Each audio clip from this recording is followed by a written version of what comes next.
So I hear this tip all the time.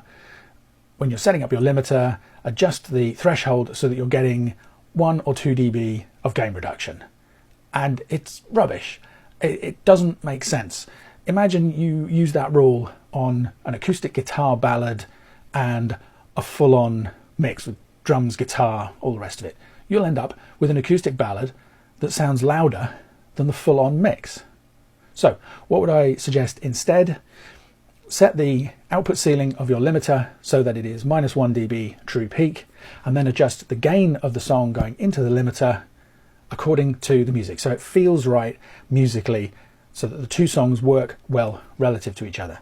You might end up with a dB2 of limiting, you might end up with more limiting, in which case you need to be careful to make sure that you're happy with the way that it sounds, and you might end up with no limiting, and that's absolutely fine. It's not about the amount of limiting, it's about what the loudness is doing and whether it feels right musically. Now, the only thing I would say about the 1 to 2 dB rule is that probably 1 to 2 dB with most material of gain reduction is going to sound fine. If you're getting more than that, that's when you need to start listening carefully to make sure that you're happy with the results that you're getting from using the limiter, and make sure that you like the way that it sounds. But don't set your limiter by how much gain reduction is taking place. Set it by choosing the loudness of the song to be musically appropriate based on everything else that you're working on, you're listening to, that the project that it's part of, or the genre that it fits in.